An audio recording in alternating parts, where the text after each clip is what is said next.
Saludo muy especialmente a las personas que nos escuchan acá en la ciudad de Medellín por la emisora La Voz de Jesucristo y a todos los que siguen este programa a través de la Red Mundial de Información. Hemos llegado ya al quinto domingo de la Cuaresma.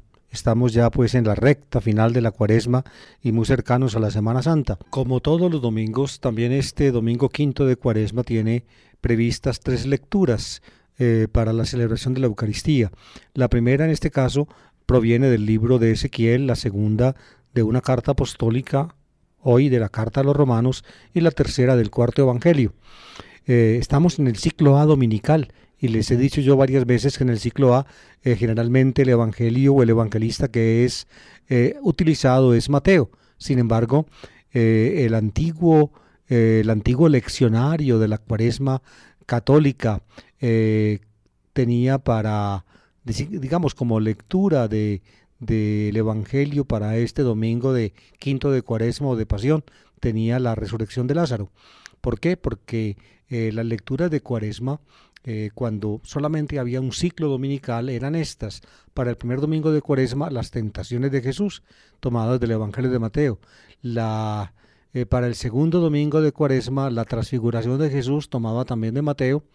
Y para el tercero, cuarto y quinto domingo de Cuaresma o domingo de Pasión, lecturas del cuarto Evangelio. Para el tercer domingo de Cuaresma, la Samaritana. Para el cuarto, la curación del ciego de nacimiento en Juan capítulo 9, y para el quinto la resurrección de Lázaro, precisamente el capítulo 11 del Evangelio de San Juan. Como estamos en el ciclo A, y el ciclo A, digámoslo así, conservó las antiguas lecturas del leccionario cuaresmal, entonces también este año nos va a tocar escuchar como lectura evangélica en el capítulo 11 del cuarto Evangelio el texto de la resurrección de Lázaro. Así entonces se completan con el de la Samaritana, luego el del ciego de nacimiento y luego el de la resurrección de Lázaro, 3 de los grandes signos que hizo Jesús, que el cuarto evangelista con esmero conserva y con profundidad comenta, como vamos más adelantico a explicar.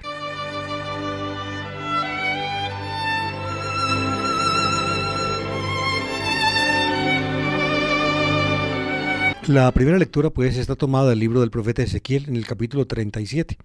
El capítulo 37 es uno de los capítulos más impresionantes del libro de Ezequiel. Consigna la visión del valle lleno de huesos secos, que por el Espíritu de Dios que sopla sobre ellos reviven, se levantan y son símbolo del pueblo de Israel que fue prácticamente destruido con el destierro en el exilio babilónico, al cual Dios pues de nuevo le da vida. Esa es la visión. Para lectura de este domingo se escoge un pedacito de ese capítulo 37, versículos 12 a 14. El pedacito escogido es este. Esto dice el Señor: yo mismo abriré vuestros sepulcros y os haré salir de vuestros sepulcros, pueblo mío, y os traeré a la tierra de Israel.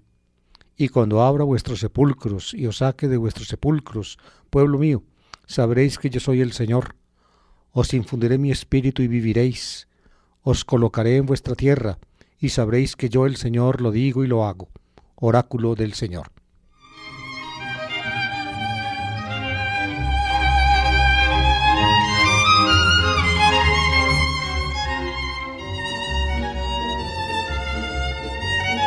La actividad profética de Ezequiel, amables oyentes, se divide en 2 partes. En la primera, Ezequiel, que pertenecía al grupo de los desterrados a Babilonia, después de que los ejércitos de Babilonia rodearon a Jerusalén por primera vez en el año 598, pero no la destruyeron. Entre los exiliados iba pues Ezequiel, hijo de Buzi, un sacerdote de Jerusalén. Lo llevaron a Babilonia junto con muchos otros, entre ellos el rey judío Jehoiakim, que también figuraba entre los exiliados. Y allí pues le tocó a Ezequiel vivir junto a los demás desterrados de esa vez. Le tocó vivir un ínterim doloroso. El tiempo que transcurrió en el año 598, cuando Jerusalén fue, sitiada por primera vez y cuando se produjo el primer destierro, hasta el año 586, cuando ante la rebelión del rey judío Sedecías, Nabucodonosor volvió a enviar sus tropas y esta vez no perdonó la ciudad. Jerusalén fue destruida, el templo también, y se produjo el segundo destierro, el más terrible de todos. La tierra había quedado destruida, el templo arrasado, prácticamente Judá, lo que quedaba del antiguo Israel, Judá, había sido pues masacrado y estaba muerto. Desde ese momento en adelante, Ezequiel, que vivió pues ese ínterim entre entre el primer destierro y el segundo, ese ínterim doloroso, lleno de expectativa, Ezequiel cambia de actitud. Primero había sido, digamos, un profeta de lengua de fuego, anunciando que eran vanas las esperanzas, que finalmente el designio de Dios se cumpliría y que de Jerusalén y del templo no quedaría nada. Ese fue el mensaje terrible de Ezequiel entre el año 598 y el 586. Pues bien, en esta segunda parte, una vez destruida Jerusalén y arrasado el templo, una vez, digámoslo así, muerto el pueblo, porque esa es la realidad, muerto el pueblo, vino o Ezequiel se hizo portador de una esperanza, de una maravillosa ilusión. El pueblo revivirá. Es ahí donde se inserta esta preciosa imagen, esta preciosa visión de Ezequiel en el capítulo 37. Dios lo lleva a un valle lleno de huesos secos, una osamenta seca llena el valle. Y Dios le pregunta al profeta: ¿crees, hijo de Adán, que podrán vivir estos huesos? Y así pues, en un diálogo, digamos, impresionante entre Dios y el profeta, se produce, diría yo, en imagen, el gran prodigio. Los huesos empiezan a moverse, empiezan a juntarse, a los huesos les salen tendones y músculos, finalmente los huesos se ponen de pie y resucitan, hay vida para los muertos. El pueblo revive, es decir, Israel tiene esperanza. Judá finalmente no ha sido acabado, o mejor dicho, sí ha sido acabado, pero el poder de Dios está más allá de la muerte. Ese es el sentido de esta preciosa visión de Ezequiel, de la cual leímos, pues, ustedes escucharon hace poco la última parte. Yo mismo abriré vuestros sepulcros y os haré salir de vuestros sepulcros, pueblo mío. Os infundiré mi espíritu y viviréis. Os colocaré en vuestra tierra y sabréis que yo, el Señor, lo digo y lo hago. Es decir, el pueblo exiliado y derrotado, el pueblo prácticamente muerto, podrá vivir. Habrá regreso del destierro, volverán a habitar su tierra. El regreso del destierro es como una resurrección de la muerte. Es importante, amables oyentes, que ustedes sepan esto. Fíjense, Israel en el campo, o mejor dicho, en la expresión de una esperanza más allá de la muerte, Israel fue mucho más reticente, más lento que religiones vecinas, particularmente, o mejor dicho, profundamente mitológicas, como por ejemplo la egipcia. La religión egipcia era mitológica, es decir, voy a explicarlo en esta forma, simbolizaba en la naturaleza y sus fuerzas lo divino. Por eso entonces, fíjense, al simbolizar en la naturaleza y sus fuerzas lo divino, como la naturaleza es un proceso de la muerte a la vida y de la vida a la muerte, un ciclo interminable de vida y muerte, entonces detrás de eso se veía el poder de Dios y lo divino. Así lo veían los egipcios. Por eso para los egipcios no fue, dentro de esa concepción mitológica, tan difícil, diría yo, apuntalar la convicción religiosa de que finalmente hay esperanza y hay ilusión. Así la tuvieron siempre los egipcios. Los egipcios vieron la muerte con unos ojos muy diferentes a como las vio o como la vio el antiguo Israel. Para el antiguo Israel la muerte era un final con perspectivas sombrías. El lugar de los muertos era el Sheol, y allí en una olla profunda y oscura caían todos sin distinción, y si alguna vida llevaban después de la muerte, esa vida era innominada, completamente impersonal, prácticamente sometida a la oscuridad. Por eso en un salmo muy hermoso, Salmo 87-88, llaman el lugar de los muertos aquel donde están aquellos de los cuales ya no guardas memoria. Los muertos son aquellos de los cuales ya Dios no se acuerda, los que fueron arrancados de la mano de Dios, la tierra del olvido.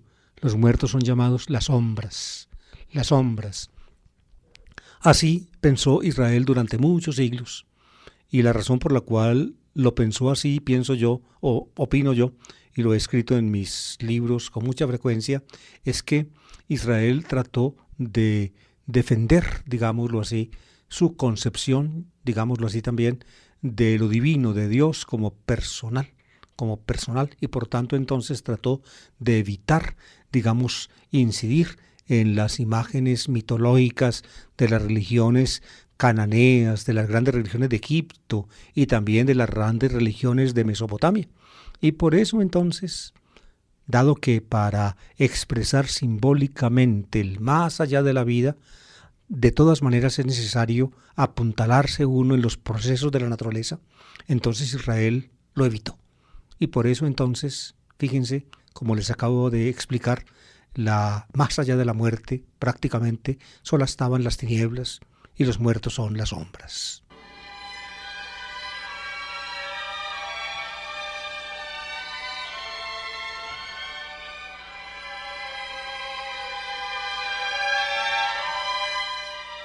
Pero el grito del ser humano, amables oyentes, ante su destino ineludible, la muerte, el no ser, el acabarse, el tener que prescindir precisamente de aquello que nos distingue. ¿Qué es lo que nos distingue a nosotros como seres humanos de la naturaleza? ¿Saben qué es? Nuestra conciencia personal, nuestra conciencia de ser nosotros mismos. Cuando yo digo yo y ustedes dicen yo, se están distinguiendo del resto del universo. Cuando morimos, aún, saben ustedes, biológica y físicamente, volvemos a ser la materia y energía que somos. Los 4 elementos básicos que nos componen, los de los nucleótidos, el oxígeno, el hidrógeno, el carbono y el nitrógeno, con uniones a través de los fosfatos, fíjense, todo eso simplemente regresa a la materia y energía del universo. Regresa. Es decir, lo que nos especifica, mejor dicho, lo que nos distingue, nuestro yo, se termina, se difumina, se esfuma irremediablemente. Esa es la experiencia humana. Pero hay un grito dentro de nosotros mismos que protesta contra esto. Porque precisamente eso es lo que nos constituye íntimamente. Y por eso surge en el ser humano la religión. Esta inmensa angustia ante la disolución inevitable es lo que provoca que el ser humano, en medio de la crónica, o mejor dicho, de la tragedia anunciada que entraña la existencia, bregue asirse a una tabla dentro del mar embravecido, después del irremediable hundimiento de la barca de nuestra vida. Esa es la religión, Dios.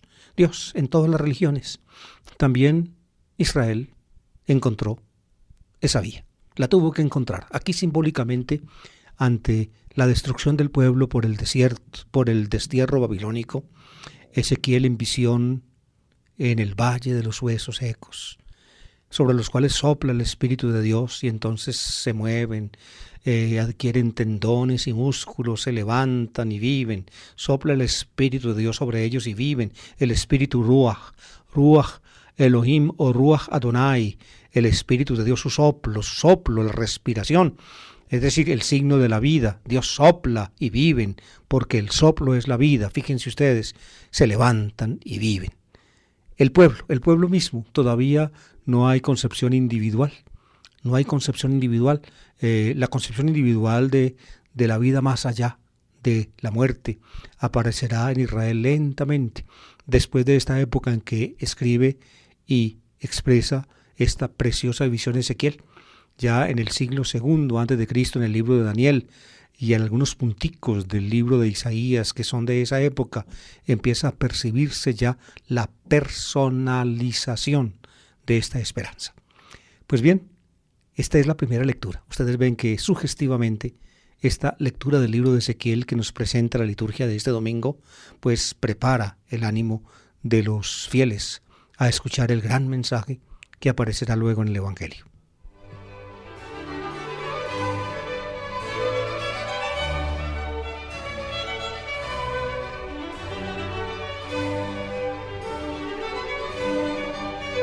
El apóstol Pablo, desde su vinculación como judío al grupo de los fariseos, compartía la fe en la resurrección de los muertos. Era una convicción farisaica de fariseos y también de esenios. Fariseos y esenios originalmente pertenecen a un grupo de judíos fieles que resistió con ardor, digamos, los ataques furibundos de la dinastía seleucida, concretamente del rey de Siria, Antíoco IV, que quiso erradicar por completo la religión de Israel, secundado por apóstatas judíos dentro del pueblo mismo. Pues bien, ahí surgieron los Hasidim, los piadosos, y luego los Hasidim se bifurcaron entre esenios, que en el fondo es el nombre arameo que corresponde a Hasidim, y Perashim, que son los fariseos, los separados. Pues bien, ellos tuvieron fue necesario que tuvieran la luz sobre el más allá de esta vida. ¿Por qué? Porque en la época de la persecución, Antíoco IV hizo, digamos, una gran masacre de fieles judíos. Murieron jóvenes, murieron niños, como cuenta preciosamente el segundo libro de los Macabeos, en ese relato simbólico de la muerte de la madre y sus 7 hijos. Es una pasión del pueblo judío. Entonces, claro está, se imponía la esperanza cuando finalmente esta vida no respondía por la justicia de Dios, cuando hubo mártires que dieron su vida por Dios y por la ley de Dios, aún niños. Entonces, ¿qué podían ellos esperar si finalmente la muerte era un camino sin retorno? Era un abismo negro que todo lo engulle y que todo lo acaba. Por eso entonces floreció en el ánimo de los Hasidim, de los piadosos, una esperanza, seguramente la religión egipcia, con la cual pues tenía amplios contactos el pueblo judío, que había estado pues en los orígenes mismos del pueblo de Israel, de los hebreos en Egipto, que seguramente conocieron la religión del antiguo Egipto. En fin, todo eso, digamos, se unió para que este inapreciable valor religioso ancestral de la humanidad también en Israel tomara cuerpo. Estamos en el siglo II a.C. Pablo pertenecía a los fariseos, un grupo que desde su fundación, desde su aparición, compartía esta fe. Hay resurrección de muertos, por tanto hay esperanza. Hay esperanza, y no solamente esperanza para el pueblo en cuanto tal, sino también para la persona. La resurrección de los muertos personaliza, digamos, la esperanza. Pablo tiene esa concepción. Jesús también la compartía. Jesús pertenecía a aquel sector del pueblo judío donde la teología de los Hasidim, de los piadosos, había echado profundas raíces. La carta o el pedacito de la lectura que escucharemos este domingo proviene de la carta a los Romanos en el capítulo 8. El capítulo 8 de la carta a los Romanos es un resumen sensacional y maravilloso de la soteriología de San Pablo. Contrasta con el capítulo 7. En el capítulo 7 de la carta a los Romanos el apóstol muestra lo que es el hombre sin Cristo, es decir, lo que es el ser humano, digámoslo así, simplemente abandonado a sus propias fuerzas. Es un ser para la muerte, irremediablemente para la muerte. No nos podemos salvar de la muerte por nuestras propias fuerzas. Pero en el capítulo 8 desarrolla entonces el apóstol sus convicciones teológicas, no infundadas, sino, como les decía yo antes, bien arraigadas en el judaísmo, en la teología de los Hasidim y en el pensamiento de Jesús, y sobre todo corroboradas por la fe cristiana, según la cual, pues, en Jesús mismo ya Dios había cumplido la obra de la resurrección de los muertos, que es precisamente uno de los puntos culminantes del designio de Dios.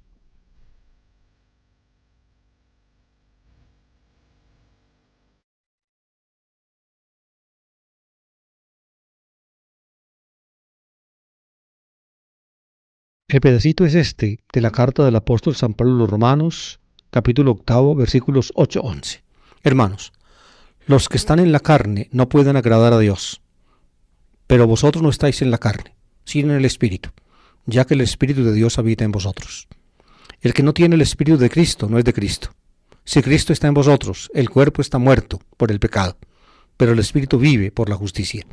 Si el Espíritu del que resucitó a Jesús de entre los muertos habita en vosotros, el que resucitó de entre los muertos al Señor Jesús, o a Cristo Jesús, vivificará también vuestros cuerpos mortales por el mismo Espíritu que habita en vosotros.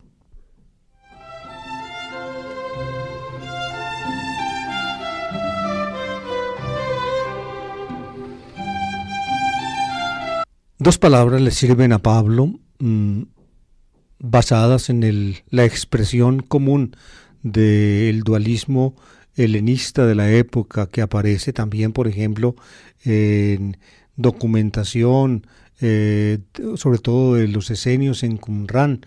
La realidad de la carne, en griego, Pablo emplea la palabra sarx, y la realidad del espíritu. El hombre es carne. En cuanto ser natural, el hombre es carne, pero el hombre, como ser natural que es carne, finalmente, de cuenta propia, como carne, no puede de ninguna manera hacerle justicia a lo que Dios quiere de él, porque hay un poder muy grande, y amartía, lo llama Pablo, el pecado que lo subyuga y lo esclaviza. Por eso, esclavizado, el ser humano como carne prácticamente desemboca necesariamente en la muerte, en el alejamiento radical y definitivo de Dios. Pues bien, Dios nos da su Espíritu, es decir, Dios nos vivifica. Desde ahora nosotros hemos recibido de Dios el Espíritu de Dios que nos da una nueva vida, que hace en nosotros la aurora de un nuevo comienzo. Ya está el Espíritu de Dios en nosotros, y ese Espíritu de Dios que está en nosotros es como Pablo lo dice en algún otro punto, las arras, es decir, la prenda de la herencia futura. Por el Espíritu de Dios que hemos recibido, llevamos en nosotros mismos la semilla de la resurrección. Por eso ahora vivimos en el Espíritu. Debemos manifestar en nuestra existencia una coherencia con el Espíritu de Dios, con la nueva vida, cuyo inicio ha tomado cuerpo en nosotros. Y así entonces podemos esperar, como dice Pablo acá, que el mismo Espíritu que resucitó a Jesús de entre los muertos también vivificará nuestros cuerpos mortales para que vivamos siempre para Dios. Ahí está. De modo que, según Pablo, la salvación por el Espíritu tiene como dos etapas. Una primera es la etapa, diría yo, que corresponde al ya de nuestra existencia. Ya tenemos el Espíritu y ha alboreado en nosotros la nueva vida, pero todavía no está consumada esa nueva vida. Al presente actual, al ya, le hace falta algo, el todavía no, y el todavía no está en el futuro. Eso lo expresa el apóstol con esta frase: el que resucitó a Jesús de entre los muertos vivificará también vuestros cuerpos mortales por el mismo Espíritu que habita en vosotros. Es decir, el mismo Espíritu que ahora nos da nueva vida, también nos dará la resurrección definitiva. Es el presente y el futuro de la salvación. La salvación actual no está terminada. Hay un horizonte, hay una meta a la cual todavía no hemos llegado.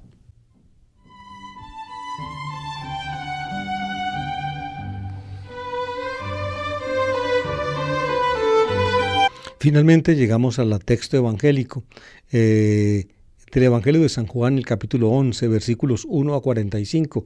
Es la narración completa de la resurrección de Lázaro. Fíjense, amables oyentes, en estos últimos domingos de la Cuaresma hemos escuchado textos amplios del cuarto Evangelio. Recuerden el de la Samaritana, el domingo pasado el ciego de nacimiento, y ahora la resurrección de Lázaro. La Samaritana, el ciego de nacimiento, la resurrección de Lázaro son, podríamos decirlo así, textos profundamente simbólicos donde se apunta al significado que entraña Jesucristo para nosotros. El agua viva que Jesús le da a esa mujer, al cual él mismo antes le pidió de beber, el agua viva alude al Espíritu que da Jesús y que salta en nosotros hasta la vida eterna. Ese es el don de Dios en Jesús. En el ciego de nacimiento, Jesús aparece como la luz del mundo. El ciego que antes no veía, ahora puede ver. puede ver. ¿Por qué? Puede ver profundamente porque es capaz de confesar su fe en Jesús y postrarse ante Él. En cambio, los fariseos que decían ver, esos finalmente son ciegos, porque no hay peor ciego que el que no quiere ver. Ahora es Lázaro, que está muerto y es resucitado por Jesús. Ahora, entonces, fíjense, ya la expresión es, yo soy la luz del mundo, fue en el domingo pasado. Hoy es yo soy la resurrección de la vida. A estas dos expresiones del cuarto evangelista podríamos añadir otra del texto del pan de vida que aparece en Juan capítulo 6. No se lee en esta época de Cuaresma, sino que en el ciclo B de los domingos se lee por allá en los domingos 14, 15, por ahí, del tiempo ordinario. Yo soy la luz del mundo, yo soy el pan de la vida, yo soy el pan de Dios, yo soy la resurrección y la vida. Son afirmaciones de Jesús en el cuarto evangelio. Yo soy la resurrección y la vida. Esa es la afirmación inicial con que Jesús se presenta en este episodio. Y finalmente se corrobora esa afirmación en el signo maravilloso de Lázaro, un amigo de Jesús que estaba muerto y volvió a la vida.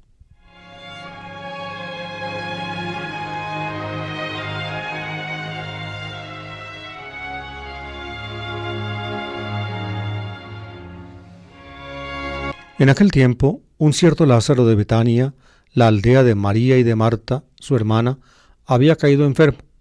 María era la que ungió al Señor con perfume y le enjugó los pies con sus cabelleras.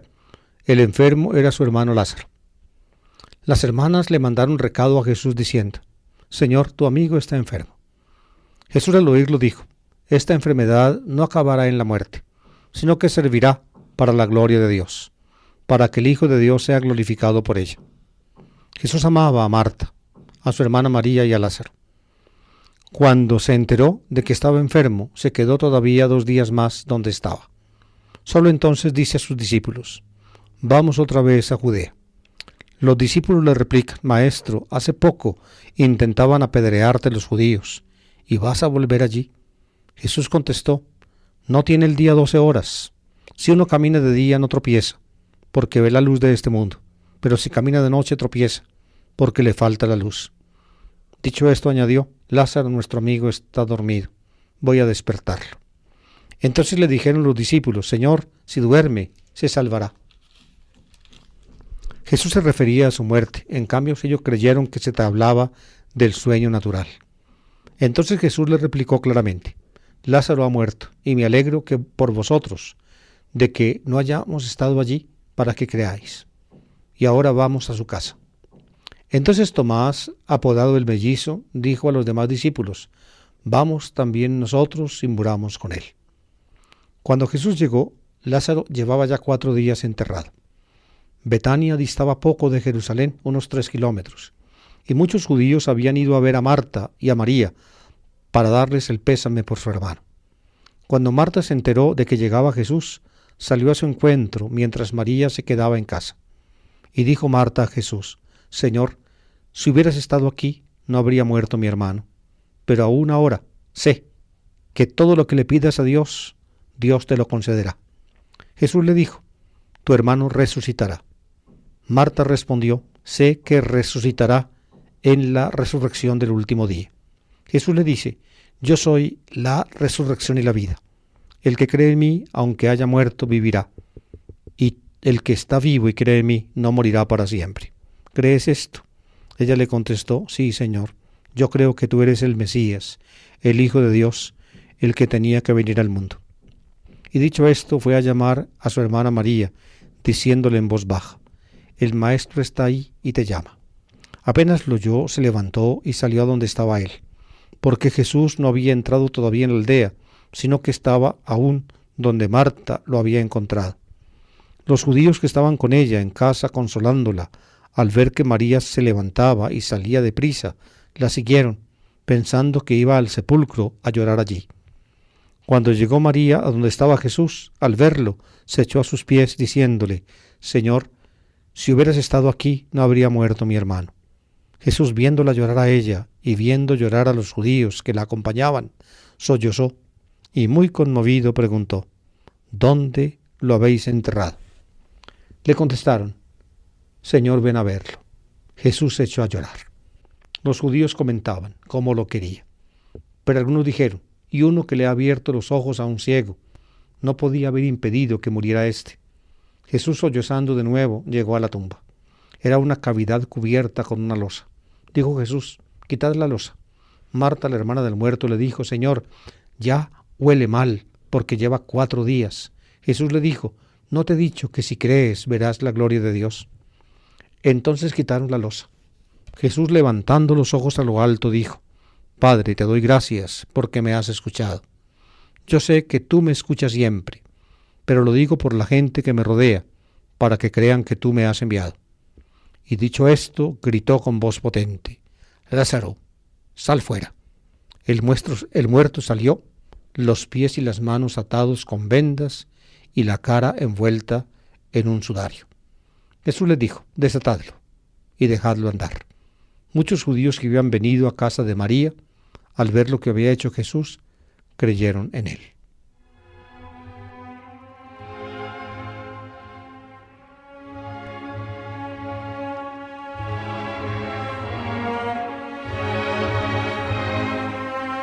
Los personajes de esta historia, Marta y María, son conocidos también en el Evangelio de Lucas. Al final del capítulo 10 de Lucas aparece la escena de Jesús, una escena en la cual Jesús está en casa de ambas hermanas. La señora de casa era Marta y María, su hermana. Marta se preocupa por servirle a Jesús y María simplemente escucha su palabra. En cambio, Lázaro, que aquí aparece en el relato del cuarto evangelio, no es mencionado en el relato de Lucas. Lázaro es hermano de Marta y María, según este texto. Vivían en Betania, lo cuenta el cuarto evangelio, una aldea cercana de Jerusalén. En Lucas no se menciona el sitio donde Marta y María vivían. En todo caso, se pone enfermo Lázaro y la hermana le mandan recado a Jesús: tu amigo está enfermo. Pero Jesús se queda de propósito donde está, de propósito, porque esta enfermedad, dice él, no acabará en la muerte, sino que servirá para la gloria de Dios. Pues bien, detrás de esa palabra de Jesús evidentemente está la muerte de Lázaro. El hecho de que se quede allí, da tiempo a que se produzca la muerte. Eso es lo que Jesús pretende. Por eso dice que la enfermedad no acabará en la muerte, sino que servirá para la gloria de Dios. Es decir, Jesús quiere que finalmente Lázaro muera para poder reflejar o revelar la gloria de Dios en su resurrección. Ese es el sentido inocultable del texto. Solamente después de 2 días de recibir el recado, Jesús anuncia a sus discípulos que va a ir a Judea porque Lázaro está enfermo, porque el amigo Lázaro está enfermo. Los discípulos protestan: ¿cómo es que vas a ir a Judea si hace poco los judíos querían apedrearte? Jesús entonces le revela a su manera por qué lo hace. Lázaro, dice, está dormido y voy a despertarlo. Detrás de esta frase de Jesús viene, como es muy común en el Evangelio de San Juan, una incomprensión de los discípulos. Así como la samaritana no entendió la palabra de Jesús sobre el agua viva y el deseo de Jesús o el ofrecimiento que Jesús le hace de darle él a ella agua. La samaritana interpretó mal la palabra de Jesús, o así como Nicodemo, cuando Jesús le habló de nacer otra vez, Nicodemo interpretó como algo material, volver a entrar al vientre de la madre para nacer. Aquí también los discípulos interpretan mal la palabra de Jesús. Cuando Jesús les dice: nuestro amigo Lázaro está dormido, voy a despertarlo. Ellos entendieron del sueño natural, es decir, de que estaba dormido en realidad, y por tanto le dicen: si está durmiendo, se pondrá bien. ¿Por qué? Porque el poder dormir con tranquilidad implica un mejoramiento de la salud. No entienden, pues, que Jesús habla simbólicamente. La muerte para los cristianos no es la muerte, sino un sueño. Y se puede despertar de la muerte como se despierta uno de un sueño. Ahí está el vocabulario cristiano original acerca de la muerte. Los que murieron son para los cristianos los que duermen. Ustedes pueden encontrar eso en el capítulo 15 de la primera carta a los Corintios, cuando Pablo hace la lista de las apariciones del resucitado, los que duermen. Los que duermen son los muertos. Y así como el que duerme puede ser despertado, y al ser despertado levantarse del sueño, también entonces el verbo despertar y el verbo levantarse del sueño son expresiones simbólicas que aluden a la resurrección.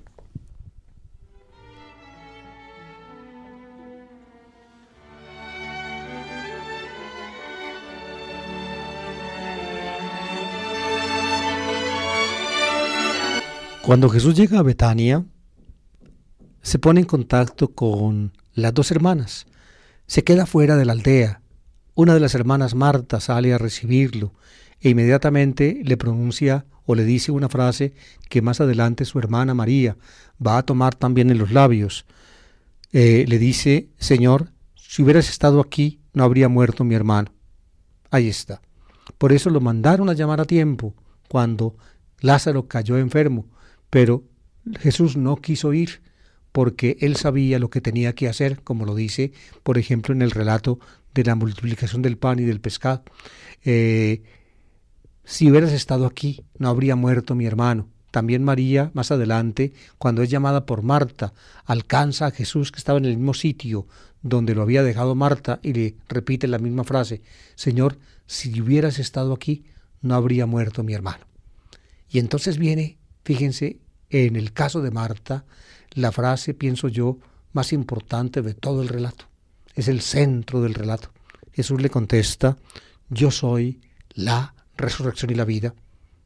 Yo soy anástasis, resurrección y vida, soy. Yo soy la resurrección y la vida. Quien cree en mí, aunque haya muerto, vivirá. Y todo el que vive y cree en mí, no morirá para siempre. Todo el que haya muerto, vivirá, porque Jesús en persona es la resurrección y la vida. Y el que cree en él no morirá jamás. La condición, por tanto, para resucitar y para vivir es creer. Creer. El que cree, participa por la fe ya desde ahora en la resurrección y la vida. Por tanto, si ya murió y cree en Jesús, entonces vivirá. Ahí está el futuro, el mismo que encontrábamos ahorita en el texto paulino, del cual que expliqué antes.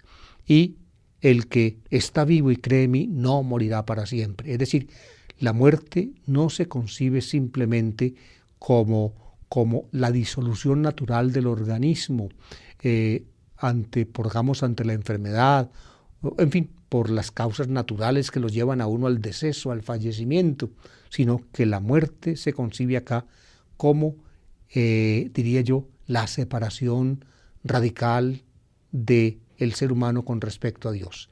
Quien cree en mí no morirá para siempre, aunque haya muerto, vivirá. En otras palabras, la resurrección ya ha comenzado con la fe, y también la vida eterna ha comenzado ya cuando uno comienza a aceptar a Jesús.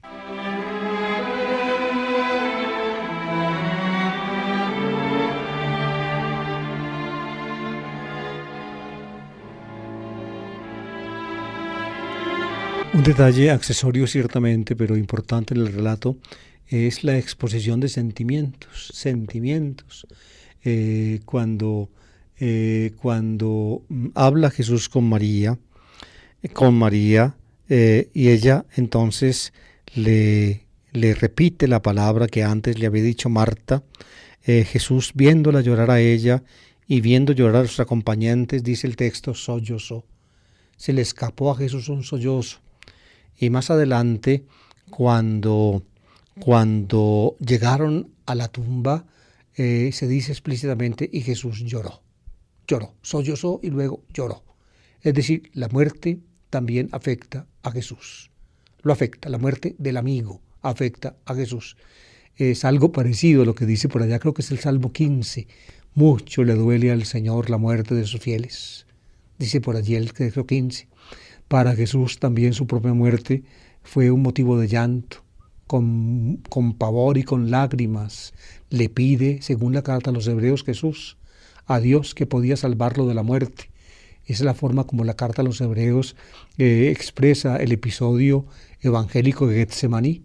En Getsemaní Jesús dice, según los sinópticos, está triste mi alma está llena de una angustia mortal, dice él. Ustedes ven pues, la muerte es el motivo más grande de angustia para los seres humanos, y esta es una reacción del reino animal. Todo ser vivo, sobre todo pues naturalmente los que tenemos en el reino animal un sistema nervioso central y advertimos la amenaza de la muerte, inmediatamente nos angustiamos.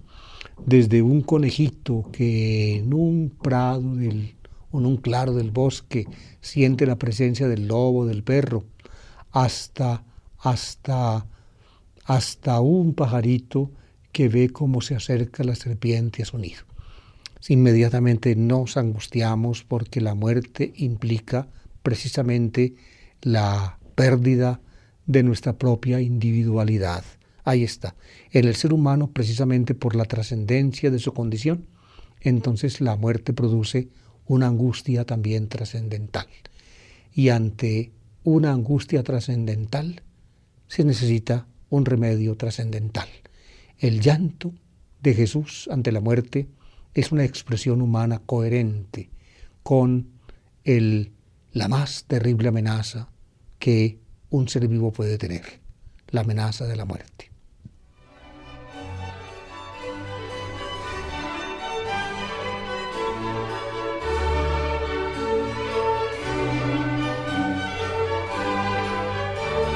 Es característico del cuarto evangelio, amables oyentes, que cuando presenta algunos hechos de Jesús, lo que podríamos llamar en el vocabulario normal, los milagros, las condiciones del milagro en el cuarto evangelio, digamos, sobrepujan las que aparecen en los sinópticos. Por ejemplo, en los sinópticos Jesús también cura ciegos, Jesús cura a un paralítico, Jesús, según los sinópticos, también resucita muertos. Por ejemplo, a la hija de Jairo, o en Lucas al hijo de la viuda de Naín. Pero fíjense en el cuarto evangelio, el paralítico que curó Jesús llevaba 38 años enfermo, tirado al pie de la piscina. El ciego que curó Jesús es un ciego de nacimiento, jamás había visto la luz. ¿Ven? Aquí, fíjense, cuando Jesús resucita a Lázaro, Lázaro muerto llevaba ya 4 días enterrado, y su hermana Marta, cuando Jesús dice, quitad la piedra que tapaba la entrada de la tumba, Marta dice, ya huele mal, Señor, ya huele mal, lleva 4 días. Ustedes ven, las condiciones del prodigio en el cuarto evangelio son profundamente resaltadas. Es una técnica del cuarto evangelista que precisamente, intima a sus lectores a entender lo que él llama acá la gloria de Dios en Jesús. Si crees, veréis la gloria de Dios. Eso es precisamente lo que Jesús va a hacer acá. De modo que desde fuera, estando ya Lázaro pues enterrado a la manera judía, es decir, fuertemente ligado de pies a cabeza con vendas que no le permitían moverse, es decir, como hacemos nosotros con los niños recién nacidos, o como se hacía en mi tiempo. En mi tiempo las mamás lo ponían a uno como un tabaquito, con los pañales bien amarraditos por los lados, y prácticamente uno no se podía mover, las piernitas amarradas con los pañales. Hoy en día a los bebés los visten, diría yo, más sueltos, no los amarran en esa forma. Los judíos solían amarrar a sus muertos así, con vendas. Así supone el texto que estaba Lázaro, metido en una cavidad abierta en la roca, tapada con una losa. Quitaron la losa y allá estaba el muerto, y Jesús lo llama, con voz poderosa, desde fuera, Lázaro, sal fuera. Y oigan, y el muerto salió. No podía casi caminar porque estaba vendado, estaba atado con vendas, y por eso Jesús dice, desatadlo, que pueda caminar. Esa es, diría yo, la revelación de la gloria de Dios. La gloria de Dios en Jesús, ahí está. ¿Y qué es la verdad profunda de este hecho? La verdad profunda es aquella que Jesús ya pronunció antes cuando se encontró con Marta. Yo soy la resurrección y la vida. El que cree en mí, aunque haya muerto, vivirá. Y todo el que vive y cree en mí, no morirá para siempre. Esa palabra de Jesús va mucho más allá de lo que ocurre aquí con Lázaro. Porque Lázaro sale de la tumba, según este texto del Evangelio. Sale de la tumba y tuvo que volver a morir. Así como tuvo que volver a morir también la hija de Jairo o el hijo de la viuda de Naín. Por tanto, Lázaro resucitado, o el hijo de la viuda de Naín resucitado, o la hija de Jairo resucitada, son simplemente esbozos, abrebocas de lo que implica la resurrección. No son la resurrección de verdad. La resurrección de verdad es vivir para Dios, más allá de la muerte, ser asumidos nosotros también en el interior del corazón de Dios, participar de la vida de Jesucristo resucitado, una vida que depende de Dios y que prácticamente nos coloca eternamente en sus manos. Son abrebocas. Es un signo, como lo llama el cuarto evangelista. Signos, simía, son todos estos hechos, porque a través de el recuerdo de algún suceso histórico acaecido en la vida de Jesús y luego profundamente resaltado por la labor de la tradición evangélica y por los evangelistas, se deja ver, para el que tiene ojos de fe, la profunda realidad de la vinculación de Jesús con Dios y de Dios con Jesús, la gloria de Dios.